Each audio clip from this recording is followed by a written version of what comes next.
إن الله وملائكته يصلون على النبي يا أيها الذين آمنوا صلوا عليه وسلموا تسليما اللهم صل أفضل صلاة على أسعد مخلوقاتك سيدنا محمد وعلى آل سيدنا محمد عدد معلوماتك ومداد كلماتك كلما ذكرك وذكره الذاكرون وغفل عن ذكرك وذكره الغافلون مولاي صل وسلم دائما أبدا على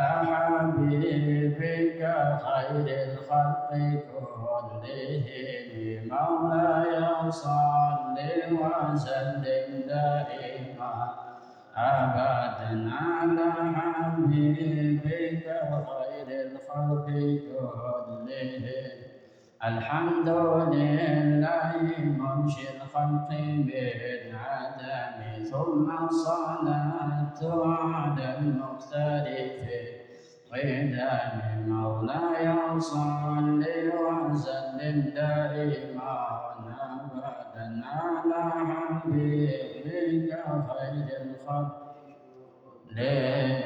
مولاي صل وسلم دائما أبدا على حبيبك خير الخلق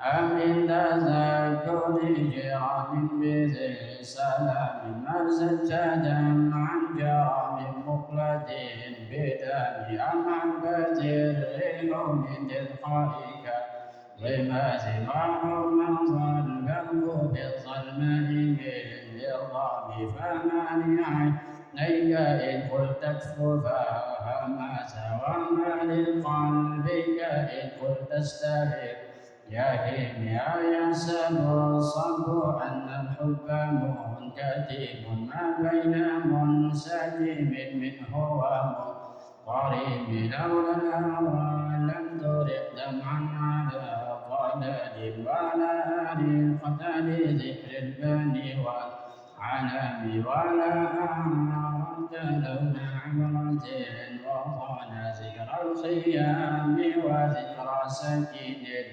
الخيام فكيف تنكر حبا بعدما شهدت به عليك عدول الدمع والسقم وأثبت الوجه خط عبرة وطال مثل البحر على خديك والعنب نعم سرى طيف من أهوى فأروقني والحب يعترض اللذة بالألم يا نائمي في الهوى العذري معذرة مني لو أنصفت لم تلومي عادتك حالي لسر بمستتر عن البشر ولدي بمنحسن ما حضني النصح لكن لست أسمعه إلا المحب لعن العذال في صمم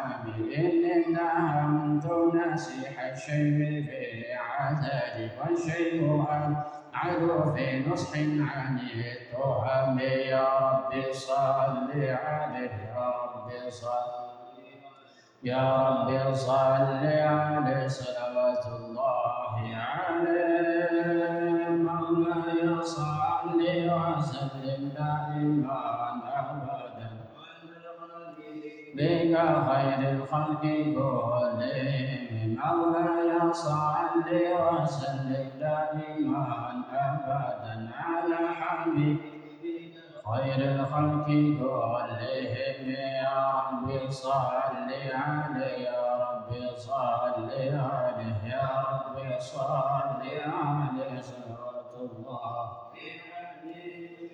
فإن مراتب السوء ما تعقد من جانها بنذير الشيب والهرم ولا أعدت من الفعل الجميل خير ضيف ألم ما برأسي غير محتشم لو كنت أعلم أني ما أوقره كتمت سرا بدا لي منه بالكتم من لي برده محل من غايتها كما يرى لجمه الخير باللجوم فلا ترم بالمعاصي كسر شهوتها إن الطاعة ما يقوي شهوة النهيم والنفس كالظبل إن تهمله شب على حب الرضا وإن تفتنه ينفطم فاصرف هواها وحذر أن توليه إن الهوى ما تولى يسمي أو يصم وراعيها وهي في الأعمال سائمة وإن هي استحلت المرء فلا تصيب كم حسنات لذة للمرء قاتلة من حيث لا يدري أن السم في الدسم واخشى دسائس من جوع ومن شبع فربما خمصة شر من التخم وتمريض دمع من عين قد امتدت من المحارم والزم حمية الندم وخالف نفس والشيطان واقسمها وإنما محض كالنصف الدهيم ولظت منهما خصما ولا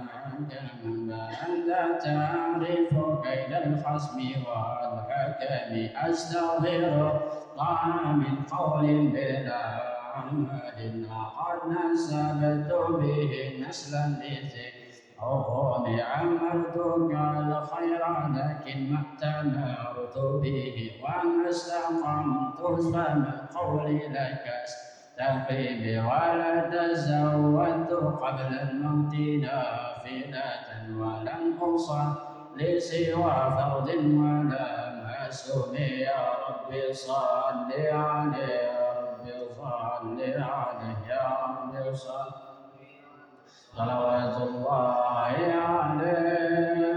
مولاي صل وسلم دائما أبدا على حبيبك خير الخلق لهم مولاي صل وسلم دائما أبدا على حبيبك خير الخلق كلهم يا رب عليه يا رب صل عليه يا رب صل عليه صلوات الله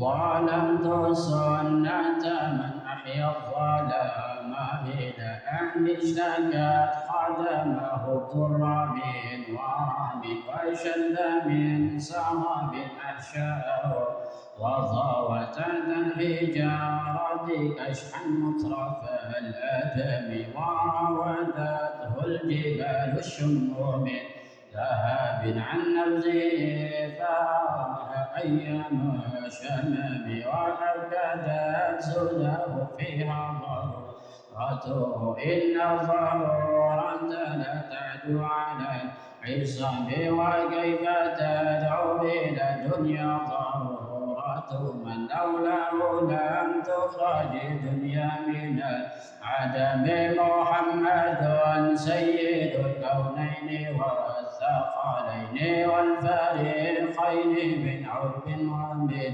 عجم نبينا الأمير الناهي فلا أحد عبر في قول لا منه ولا نعم هو الحبيب الذي ترجى شفاعته لكل هول من الأوالم تحمد إلى الله فالمستمسكون به مستمسكون بحبل غير منفصل فوق النبيين في خلق وفي خلق ولم يدانوه في علم ولا كرم وكلهم من رسول الله ملتمس غرفا من الدهر أو رشفا من الديام وواقفون لديه عند حده من نقطة العلم أو من شكلة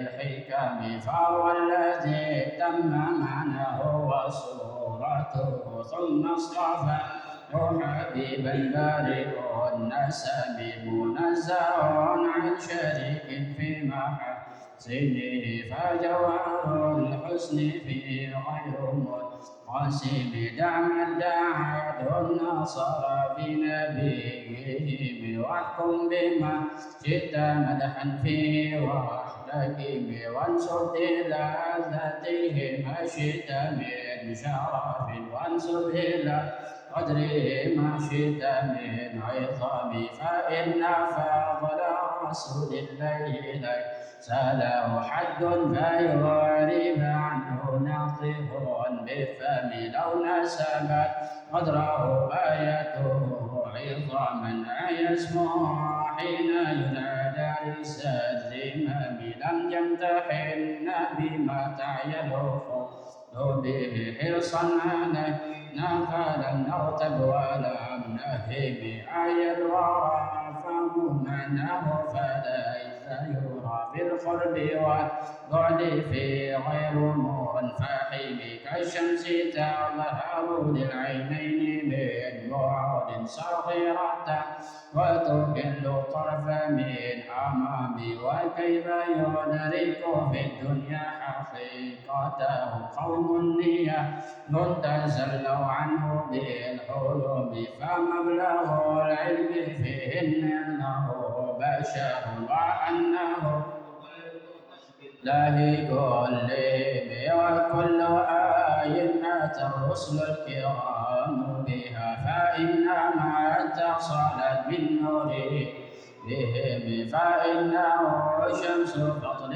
كواكبها يظهرن أنوارها للناس في الظلم أكرم بخلق نبي سنه خلق بالحسن مشتمل بالبشر متسم كالزريف في طرف والبدر في شرف والبحر في كرم والدار في إمام كأنه وهو فرد من جلالته في عسكر حين تلقاه في حشم كأنما اللؤلؤ المكنون في صدف من معدن منطق منه ومبتسم لطيب يعدل تربا ثم أعظمه قبل منتشق منه ومبتسم يا رب صل عليه يا رب صل عليه عليه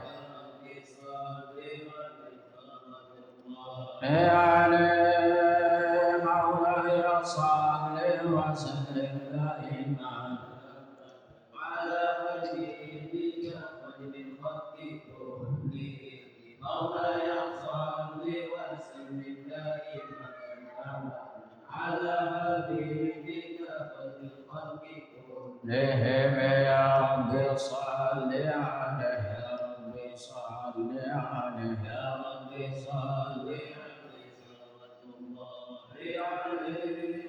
أبان مولده عن طيب عنصره يا طيب مبتلائه هو مقتتم يوم تفرس فيه الفرس أنهم قد أنزلوا بحلول البوس والنقام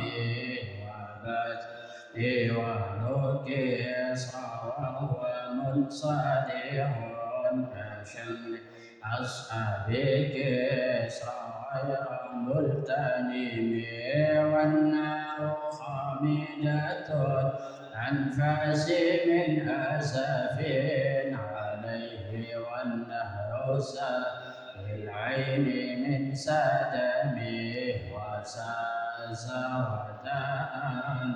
وضد حيرتها والنار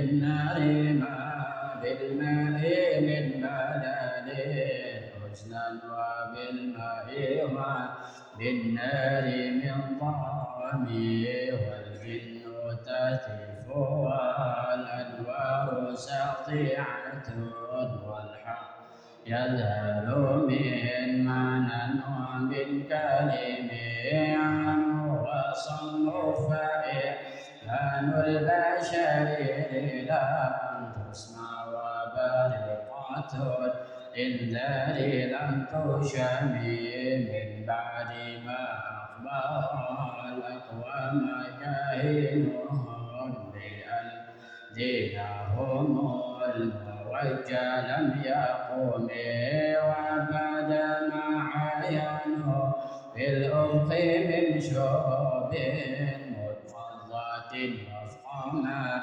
للأرض من صنم حتى غدا عن طريق الوحي منهزم بين الشياطين وإثر منهزم كأنهم هربا أبطال أبرهة أو عسكر بالحصى من راحتيه رمي نبذا به بعد تسبيح ببطنهما نبذ المسبح من أحشاء متقم مولاي صل وسلم دائما أبدا خير الخلق كلهم مولاي صل وسلم دائما أبدا على حبيبك خير الخلق كلهم دعوته الأشياء شديدة تمشي إليه على ساق بلا قدم كأنما سرت سرا بما كتبت فروها من بادئ الخط في اللخم مثل الغمامة نسر سريعة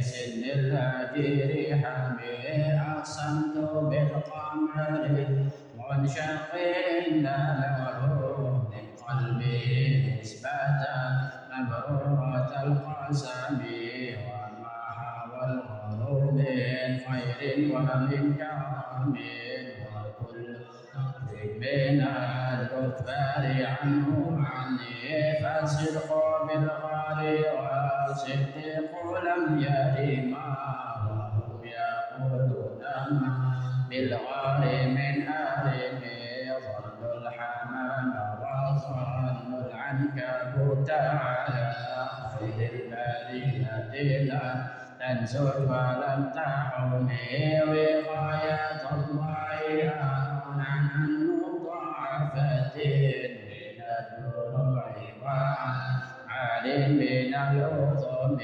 وسمن الدهر قائما واستجرت به إلا نلت جوارا منه لم يقم ولا استمست غنى الدارين من يده إلا استلمت الندى من خير مستلم لا تنكر الوحي مثليه إن له قلبا إذا نمت العينان لم ينم ولك حين بلوغ من موته فليس ينكر فيه حال متلم تبارك اللهم وحي بمكتسب ولا نبي على غيب بمتهم كما رأت وسيلا باللمس راحته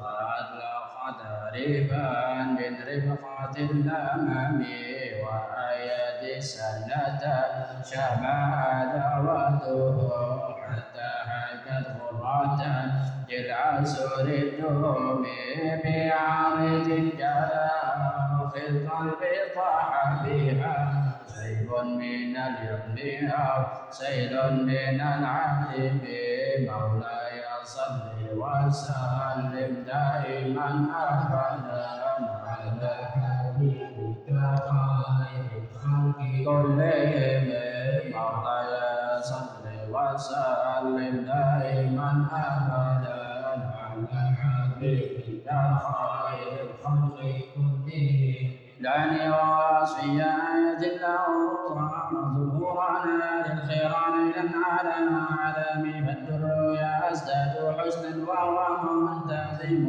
وليس ينقص خيرا غير منتظم فما تقابل امل المليح الى ما فيه من كرم الاخلاق والشيم ايه حق من الرحمن محدثه قادمه صفة الموصوف بالخلم لم تقترب بزمن ويتخبرون عن المعنى وعن علم وعن ميرا بلا مثل ففقد كل معجزة من النبيين إلا ولم تلم محكمات فما تلقين من شبه لشقائنا وأنت من حكم ما قرب الخط إلا من حرام هذا اللعن إليها ملقي السلام ردت بلاغة هذا ومعارضها رد العيون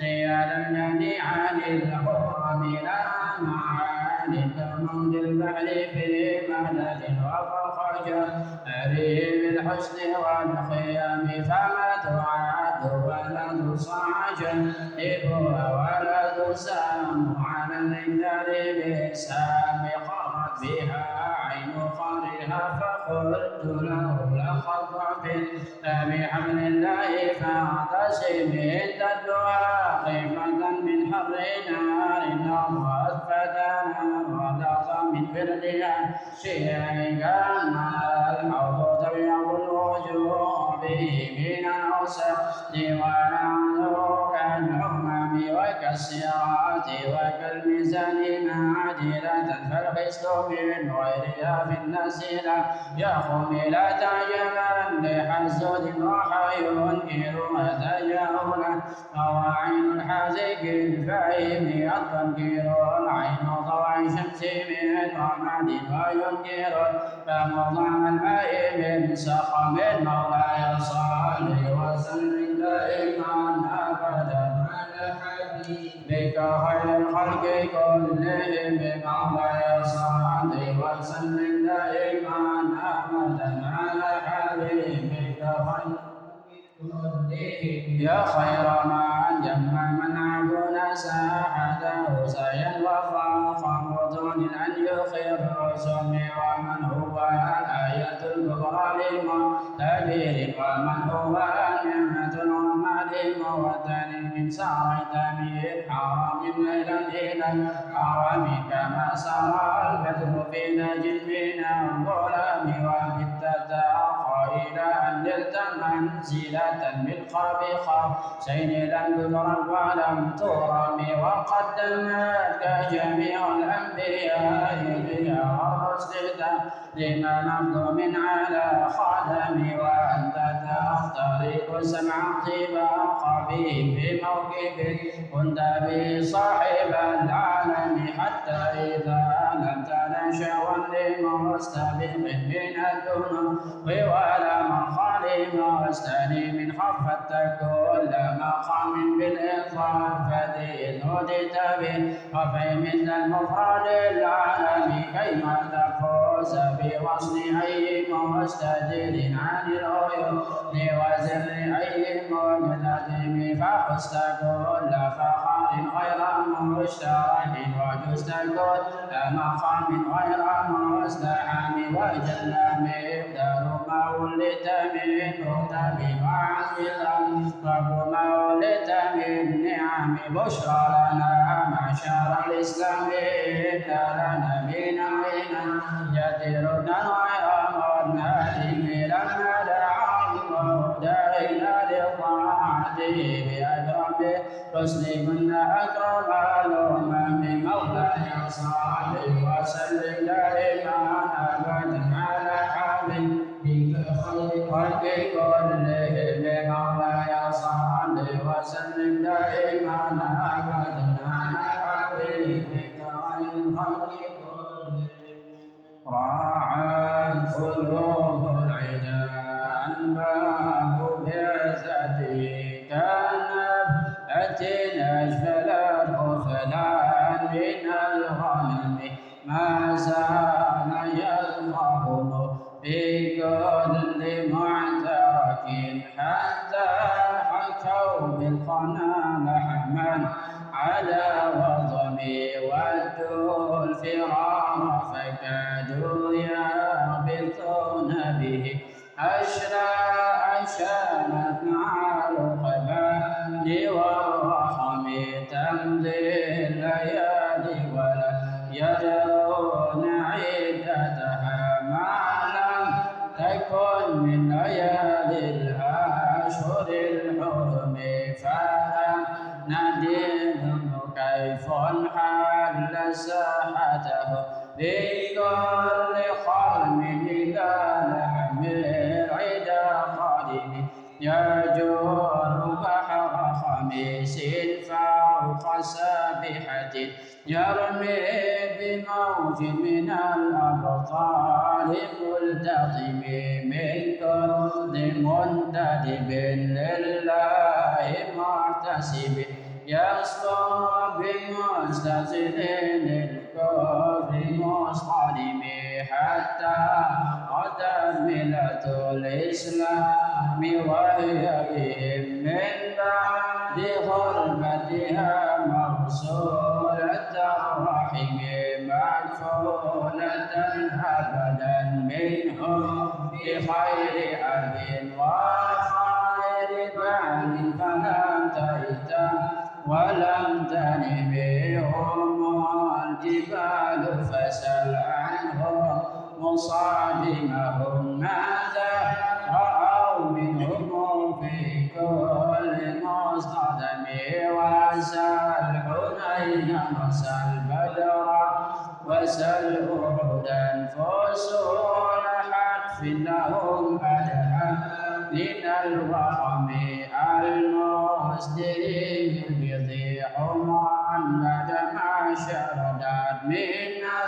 الغدا كل مصود من الإمام والكاتبين بسمر الخد ما تركت أقلامهم خلف جسم غير منعجم والوعد يمتاز بالسمع من السلام شاكي السلاح لهم سيما تميزهم تودي إليك إله الناس نشرهم فكسبوا الزرع في الأكمام لكم كأنهم في طور الخيل نبتوبا من شدة الحزم لا من شدة الحزن طارا قلوب العدا من بأسهم فرحا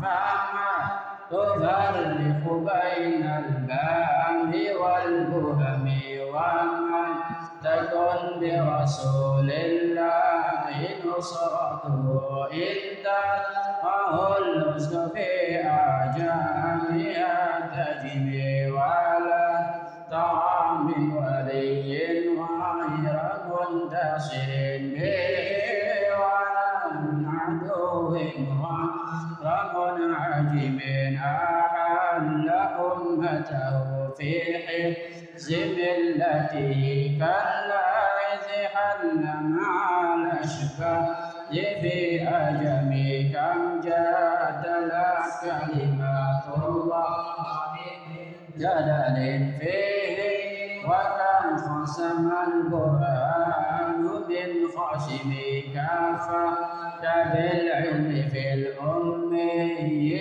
معجزة في الجاهلية والتهديد باليتم مولاي صل وسلم دائما أبدا على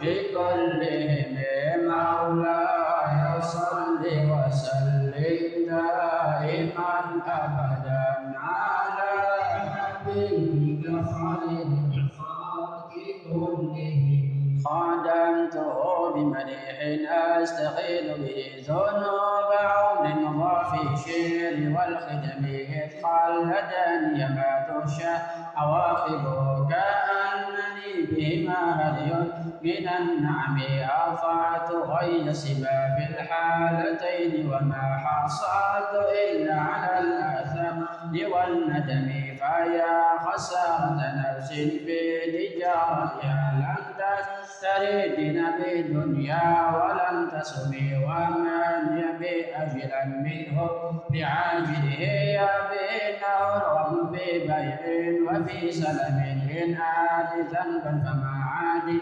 بمنتقد من النبي ولا حبل لينصرم فإن لي ذمة منه بتسمية محمد المرء فالخير بالذمم إن لم يكن في معادي آخذا بيدي فضلا وإلا فخذ يا زلة القدم حاشاه أن يقيم الراجي مكارمه أو يرجع الجر منه ومعترمي ومنذ أرسلت أفكاري مدائحه وجدته لخلاصي خير ملتزم يفوت الغنى منه يجترب إن الحياء ينبت الأزهار في العجم ولم نريد زرد الدنيا التي تتبعت يدا زهير بما أثنى على هرم مولاي صل وسلم دائما أبدا على حبيب غير الخلق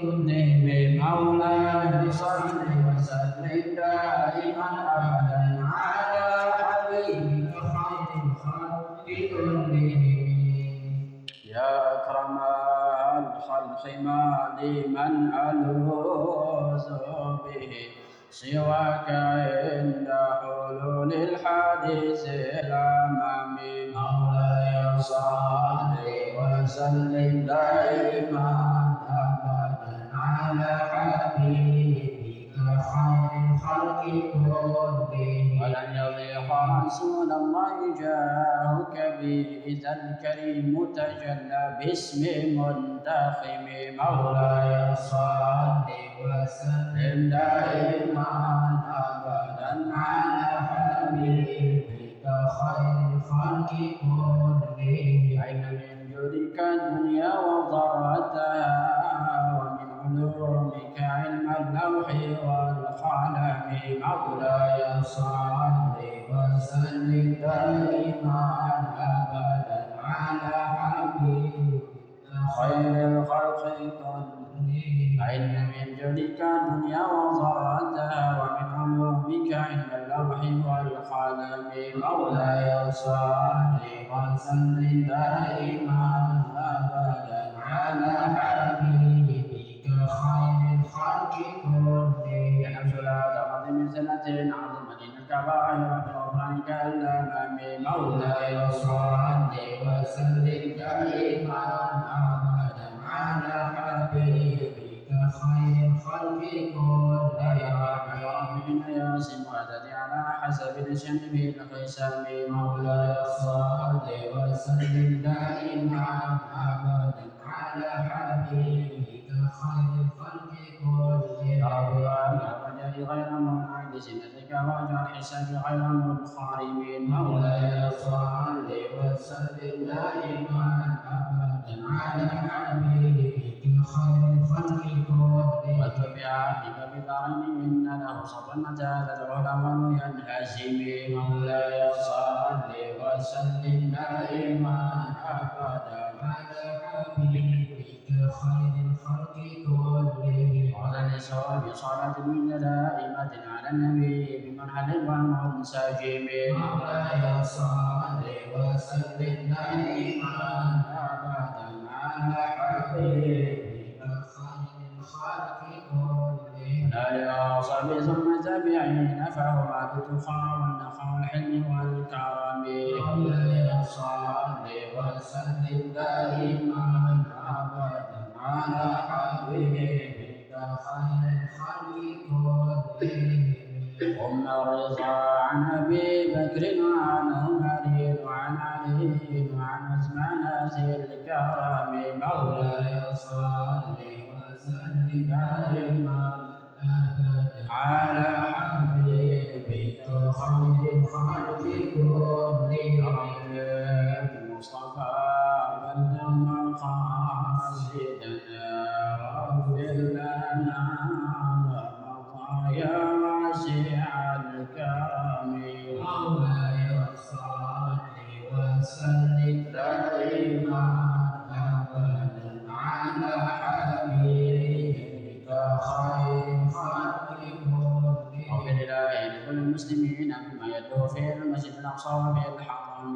مولاي صل وسلم دائما ابدا على حبيبك خير الخلق كلهم. بجاه ما أنبته في طيبة الحرم واسمه قسم من أعظم القسم.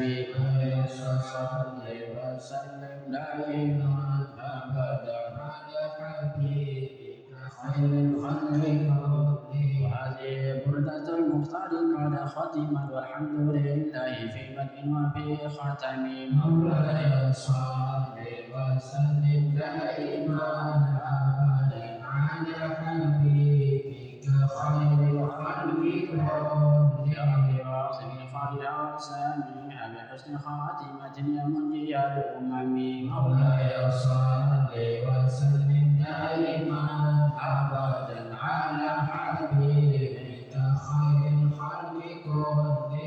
والمسلمين جميعا كلما ظليت من تذكر جيران بذي سلام. مولاي صل وسلم دائما أبدا على حبيبك خير الخلق كلهم. حبيتها خيرة ستنا مع مئة فرج بها كربنا يا واسع الكرم. مولاي صل وسلم دائما أبدا على حبيبك خير الخلق كلهم.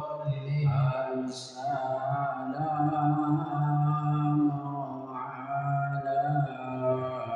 عليك أحمد يا حبيبي. السلام عليك. السلام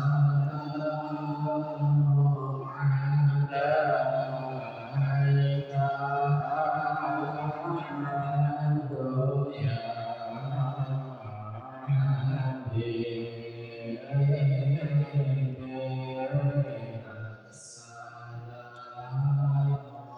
السلام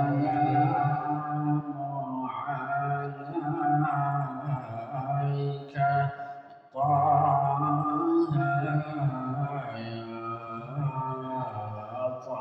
طبيب. السلام عليك.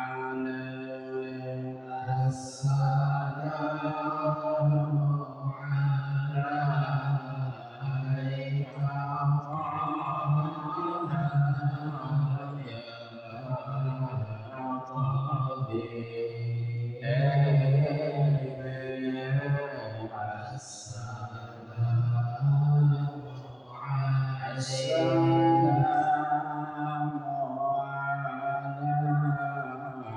عليك عليك يا مسكين وطيب.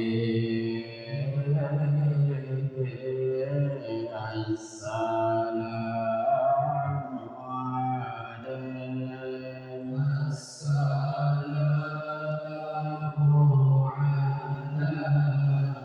عليك يا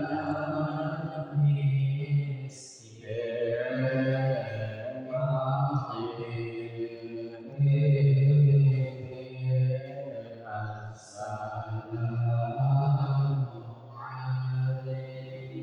Mari kita lihat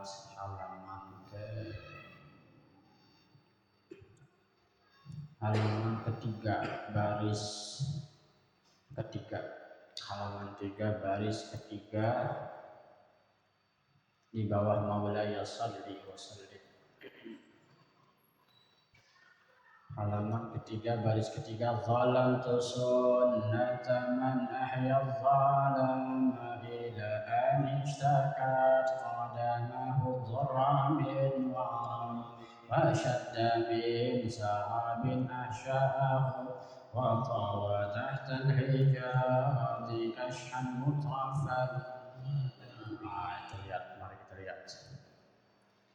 Ini syair burdah, ini penuh penghayatan dan hikmah, karena biasanya syair yang dibikin dalam keadaan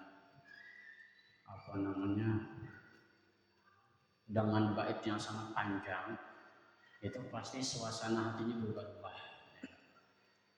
Dan hebatnya ini ulama Muhammad Al-Busiri itu mampu membuat fasal-fasal yang sangat teratur. Kayak kita kalau bikin makalah, bikin skripsi, atau bikin tesis, atau bikin apa kalau S3 aja istilah. Hah? Kalau S3 apa? Skripsi S1, S2 tesis, S3 apa? S3 apa?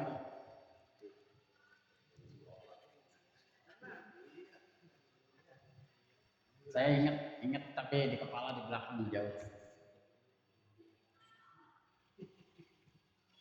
Itu orang yang skripsi, apalagi baru pertama kuliah, bikin skripsi, panik minta ampun. Bikin skripsi sampai berminggu-minggu, berbulan-bulan. Dan suasana hati itu berubah-ubah. Begitu juga orang bikin lagu. Sampai ada yang berkelar 3 tahun, 4 tahun. Kita yang nikmatin cuma 4 menit, 5 menit udah enak banget. Padahal bikinnya bisa 4 tahun, 5 tahun. Ini burdah 160 bait dengan suasana hati yang campur aduk. Di tengah beliau sedang sakit. Mari kita lihat ketawaduan beliau di pasal yang ini. Zalamtu, saya telah menzalimi, kata Syekh Muhammad Al-Busiri. Sunnata, akan sunnah, man ahya zalama, man orang ahya zalama yang menghidupkan waktu gelap. Saya telah menzalimi akan sunnah seseorang yang menghidupkan waktu gelap. Siapa itu? Ila sampai karena saking menghidupkan waktu gelap itu, ila sampai anishtaqat qadamahu, sampai luka kedua kaki. Siapa itu? Nabi. Ad-durru min waramin, sampai tertimpa bahaya itu kakinya, min waramin karena lamanya itu berdiam. Min waramin itu bisa dikatakan beku, kram dan lain sebagainya karena luka. Kata Syekh Muhammad Al-Busiri, saya telah menzalimi sunnah sang Nabi yang beliau menghidupkan waktu yang zolam. Jadi ada zolim, ada zolam. Kalau zolim orangnya, kalau zolim orangnya, kalau zolam keadaannya. Zolim itu artinya orang yang gelap, zolam kegelapan. Zolim apa? Orang yang gelap, zolam kegelapan itu. Jadi kata Syekh Muhammad Al-Busiri, saya telah mendustai, saya telah banyak melanggar sunnah orang yang menghidupkan waktu malam. Sampai kakinya bengkak. Bang Jamal matanya bengkak lamaan chatting. Bang Mansur matanya bengkak kelamaan di depan komputer ngitung duit. Dafa kakinya bengkak kelamaan jalan apel.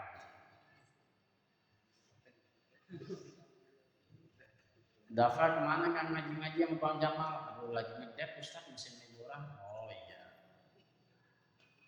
Jadi nggak ngabarin ya? Oh iya, nggak usah ngabarin. Besok-besok kalau dia datang ke rumah saya juga nggak perlu ngabarin, saya jalan aja. Rasain tuh nggak ada gue kan. Nah, Nabi Muhammad itu sholat malam itu sampai kakinya bengkak. Apa kata Aisyah? Ya Rasulullah, bukankah kamu sudah diampuni dosamu yang telah lama dan yang akan datang? Nah, kita diampuni belum tentu, yang lalu juga belum tentu dihapus. Yang lama udah pasti dosa, yang akan datang udah pasti dosa, yang lalu belum diampunin tuh, bisa jadi belum diampunin. Boro-boro sholat kakinya bengkak. Nih malamnya tidur keblek. Coba tuh lihat kalimat Syekh Muhammad Al-Busri. Padahal beliau seorang imam besar, seorang ulama mengatakan saya menzolim. Ini kalau dalam bahasa Indonesia namanya apa? Majas apa namanya? Majas parabola. Nyindir. Majas apa? Majas parabola nyindir.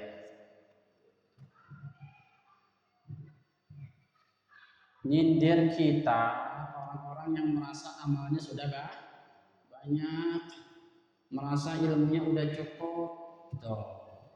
Perasaan masa depan udah yakin banget bakal cerah, dia belum ngerasain kalau udah kawin hidup gelap. Apalagi kalau bini lagi sakit, hidupnya sendu banget. Jamal sama Dafa belum ngerasain kalau bini lagi sakit. Ditinggal burdahan, mesen jangan malam-malam, awas ngopi. Di satu sisi harus dagang buat bayar kontrakan. Sampai sini muridnya telat mulu. Nah, ngapain aja tuh murid? Lihatlah Nabi kita Muhammad Sallallahu Alaihi Wasallam. Jadi kita nih kalau merasa hidup kita ini susah nih sekarang nih, ingat susahnya Nabi, gitu aja udah. Gak usah jauh-jauh dah, susahnya Nabi, susahnya orang tua. Apa kita menerusin susahnya orang tua? Bener nggak? Kita mau nerusin susahnya orang tua nggak? Kira-kira? Dafa mau nerusin susahnya bapak? Kalau nggak mau, gimana solusinya? Mau sekolah? Sekolah, yakin nyambung terus, nyambung alhamdulillah, rezekinya lancar Ustaz. Oh iya alhamdulillah. Kalau udah sekolah, terus keluar sekolah, kuliah, kuliah. Habis itu nyari kerja, gampang. Bisa gampang, bisa susah. Kalau udah kerja, kehidupan gimana kira-kira? Tanya yang udah kerja tuh. Saya juga pengalaman udah kerja.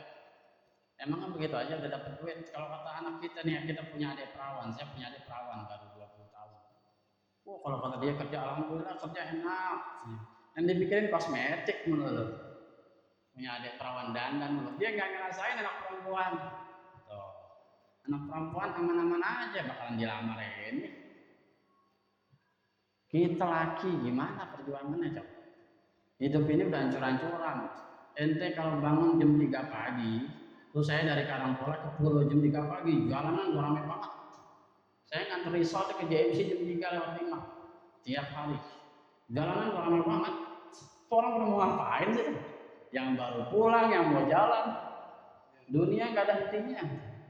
Nah kita di sini bersyukur punya musola enak. Bisa burdahan. Yang mau ngaji nahu silahkan ke rumah. Yang mau ngaji fikih malam minggu ada, ngaji tasin ada. Ya Allah nggak pakai bayar ya. Yang bayar Bang Mansur, ente nggak punya pikiran buat bayar. Yang pusing Bang Mansur tiap bulan, ini nggak usah mikirin. Di mana kurang nikmatnya? Ingatlah kakinya Nabi yang bengkak. Emang dasar umat daglok kalau kata malaikat Jibril. Tapi ini sindiran, ini sebenarnya nih Syekh Muhammad Al-Busri itu sebenarnya hatinya kesal melihat keadaan umat, tapi dia nyindir, ngerti nggak? Nah, namanya majas parabola. Kalau kita pahami sebenarnya pedas, tapi karena nggak paham, asik aja baca tadi. Dalam pesona, padahal lagi diomelin, lagi dijitak secara rohani. Enak nggak kalau kita paham kira-kira?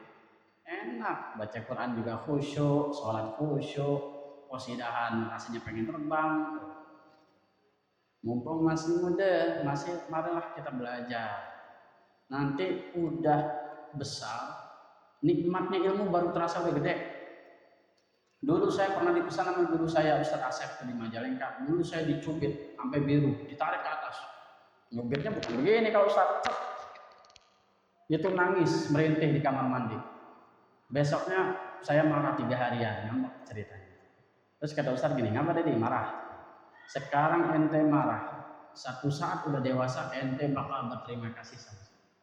Kalau boleh guru itu disujudin, ente pasti bakal sujud sama saya. Sekarang berasa, tapi Allah balas. Allah balas. Punya adik kelas pada begitu sama, punya murid sama pada begitu. Tapi itulah namanya hidup, circle-nya memang begitu. Wa tilkal ayyam nudawiluha bainan nas. Setiap hari yang namanya tiap hari, sepanjang hari, sepanjang tahun, hidup itu nggak pernah berubah. Dari zaman Nabi Muhammad sampai sekarang nggak pernah berubah. Tokohnya doang yang berganti-ganti. Fir'aun ada nggak sekarang? Ada. Dajjal ada nggak? Dari dulu. Nabi Musa ada nggak sampai sekarang? Ada secara sifat. Nabi Nuh ada nggak? Ada. Yang ulama teriak-teriak tiap hari, muridnya kagak. Ada Nabi Nuh. Cuma 8 orang, 9 orang ada Nabi Nuh. Nabi Muhammad ada nggak? Banyakan lagi Nabi Muhammad yang ditimpukin, yang diapain. Sebenarnya hidup itu sama aja tiap hari. Nah kita nih si Dava, si Jamal, si Mansur, si Irfan, si aku, si kita, aku, saya. Kita ini adalah orang yang sedang menjalani kehidupan orang yang dulu. Makanya kalau dalam agama Buddha apa disebutnya? Reinkarnasi. Cuma kita nggak ada reinkarnasi. Kita di Islam nggak ada reinkarnasi. Tapi kalau di ajaran Buddha tuh kita kudu lihat, Dava kaumnya siapa tuh? Dia akan mengulang masa kesekian kaumnya. Dia akan sama gitu. Dia juga. Cuman ajaran semacam ini tidak diajarkan di Islam karena khawatir akan apa? Akan tersesat. Mirip dengan agama sebelah. Kita tidak diajarkan begitu. Tapi kita pastilah mengulang jalan orang yang telah lalu. Allah udah kasih keterangan, orang yang begini bakal begini, orang begitu bakal begini. Mau pilih yang mana? Lihat lagi bawahnya, baris kedua di bawah. Wasyadda min saqabin, terus bawahnya warawadathu. Coba lihat. Warawadat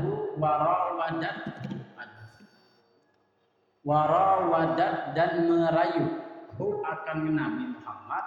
Siapa? Al-jibalu gunung merayu Nabi. Perhatikan ini kalimatnya, gunung merayu Nabi. Apa? Asyumu min zahabin. Gunung itu pernah berbentuk seperti emas. Jadi gunung Uhud itu dulu pernah berbentuk seperti emas. Godain Nabi Muhammad. Itu mukjizat Nabi. Kata itu gunung, kalau kamu mau wujudkan saya sekarang, kamu ambil, saya akan jadi emas bener. Lihat ayatnya. An nafsihi. Gunung itu mewujudkan dirinya sebagai emas. An nafsihi, atas kemauan dirinya sendiri. Karena kagum dengan Nabi, ini Sayyidul Mursalin, orang paling luar biasa, orang paling dicintai Allah. Ini gunung pengen disimpan di lemarinya Nabi, ngerti gak? Itu atas kemauannya sendiri, bukan atas perintah malaikat Jibril, atas perintah Allah. Enggak. Gunung ini menawarkan dirinya, wahai Nabi, aku akan menjadi emas beneran kalau kau mau. Lihat, fa'araha ayyama syamami. Maka gunung itu memperlihatkan dirinya ayyama syamami setiap hari. Ngerayu Nabi setiap hari. Wa akadat zuhdahu, dan bertambah kuatlah zuhdahu. Apa? Zuhudnya Nabi. Fiha daruratu. Nabi Muhammad ditawarin diri gunung menjadi emas. Gunung Uhud itu yang terkenal 2 yang besar. Itu dua-duanya menjadi emas. Tapi akadat zuhdahu, dirayu sama gunung menjadi emas, malah zuhudnya bertambah kuat. Zuhudnya bertambah kuat. Paham nggak kira-kira? Ngerti nggak?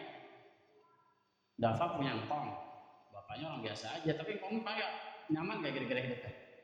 Ya lekong, bapak nggak ngasih nih beli HP, ya hantar engkong beliin. Engkong, sayang sama siapa? Sama cucunya. Kong, Dava mau kawin. Oh, tenang, kong kawinin sama ayam. Kawinin bukan nikahin. Kira-kira kalau orang dijamin makin nyaman gak itu? Nah, Nabi Muhammad karena si gunung sudah menampakkan dirinya sebagai emas, di situ Nabi Muhammad merasa orang paling Ngapain lagi kalau gitu foto? Nah kalau gitu kebalik. Oh iya sini. Kayak Nyi Roro Kidul nggak sih?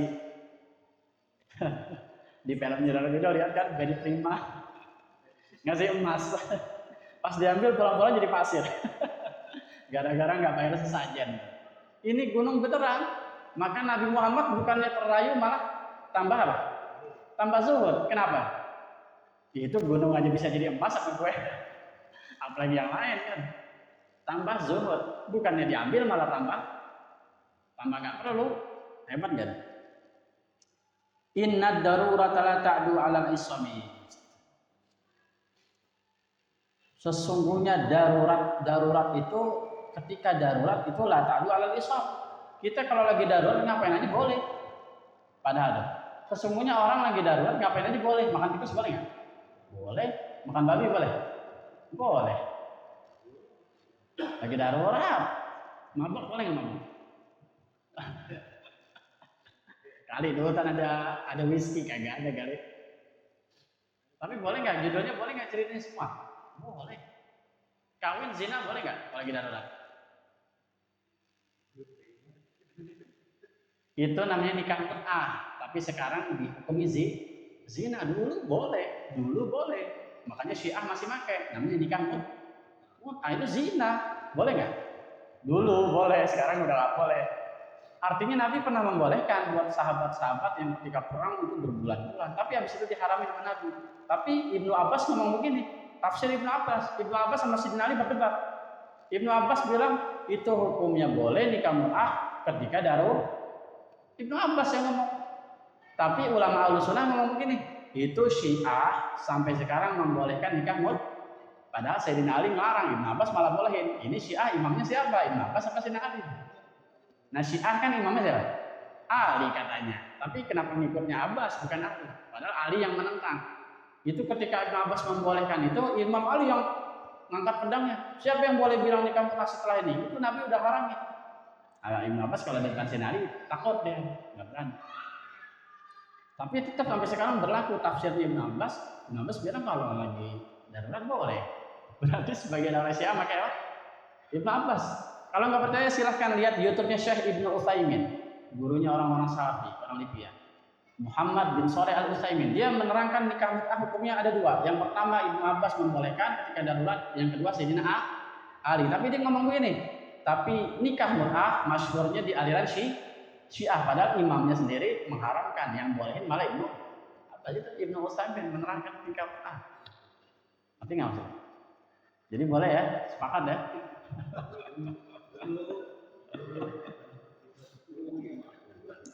Artinya begini, artinya ini syair mengatakan begini, sesungguhnya kalau lagi darurat kan boleh, tapi Nabi zuhudnya bertambah kuat bahkan ketika darurat tadi sampai diganjel batu, nggak makan seminggu, satu batu 3 hari, berarti kalau 3 batu 9 hari. Mukjizat Nabi. Maka lihat lagi ke bawah. Lihat lagi ke bawah. Wa kaifa tad'u, lihat biar tambah kuat imannya, lihat. Wa kaifa tad'u, dan bagaimana engkau ingin ila dunia kepada dunia, darurataman yang karena seseorang laulahu lam tukhrajid dunya minal adam, yang karena orang ini yang kalau bukan orang ini, bukan karena Nabi Muhammad, dunia tidak akan dikeluarkan dari ketiadaan. Ngerti nggak maksudnya? Ngerti nggak? Wa kaifa tad'u ila dunya, bagaimana kamu condong kepada padahal yang kalau bukan karena Nabi Muhammad itu dunia nggak dikeluarkan. Ngerti nggak maksudnya? Jadi harta kita yang paling kaya sebenarnya siapa? Nabi Muhammad orang paling kaya, dan dia nggak ingin terus disindir di bawah, wa kaifa tad'u ila dunya, kok kamu bisa ingin dunia yang kalau bukan karena Nabi dunia nggak keluar. Ngerti nggak? Jadi kalau kita pengen dunia, niatkanlah karena Nabi, bukan karena dunianya. Kalau kita karena dunianya ketipu. Kenapa? Karena kalau bukan karena Nabi itu nggak ada dunia itu, nggak ada harganya. Mau Jamal pengen perempuan nggak? Pengen perempuan nggak serius? Kalau bukan karena Nabi Muhammad, jangankan perempuan, diri kita nggak ada satu. Kenapa? Karena perempuan dikubur. Sadar nggak kita sampai sekarang? Jadi kita ini sebenarnya hidup di dunia berterima kasih kepada Nabi. Laulaka lama khalaqtul aflaq, hadis kursi. Kalau bukan karena engkau ya Muhammad, aku tidak akan ciptakan nih semuanya nih akhlak, semuanya, dunia, isi akhirat, bahkan yang nggak kelihatan. Allah nggak ciptain kalau bukan ciptaan. Terus ada orang debat gini, mana mungkin Allah itu kan sifatnya iradah, kudrah. Allah punya kuasa, Allah punya keinginan. Masa Allah makruh? Masa Allah terpaksa gara-gara Nabi Allah ciptain dunia? Kebalik, dia nggak ngerti majas, nggak ngerti kiasan. Sekarang gini, Bang Mansur punya rumah, mau ada acara nih akekahan, dihias nggak rumahnya? Kata Bang Sadi, saudara ngapain? Kok rumah dihias? Mau ada tamu, gitu nggak kira-kira? Allah hias dunia, mau ada siapa? Mau ada tamu. Mau ada tamu. Makanya fatarabu ya halal masani. Bergembira kalian wahai seluruh alam semesta. Bahazarul yumni gharrat. Maka burung-burung semuanya bernyanyi. Wastadi'u bijamalin. Mereka semua keluar dari sarang karena pengen melihat keindahan Nabi. Waqafil husni tafarrat, yang mana kemuliaannya Nabi itu sendiri tunggal, nggak ada saing. Walanal busyra bisa'din. Wah, kalau ngerti nangis, kalau ngerti nangis. Alhamdulillah nggak ngerti jadi nggak nangis. Bisa dipahami ya? Masih mau malas-malasan nggak? Ya, kebangetan ya, udah dikupasin ilmu kayak gini. Kalau kita masih malas untuk ilmu, ngaji, memperbaiki diri, islah, itu sayang sekali. Allahu a'lam bishawab. Al-Fatihah.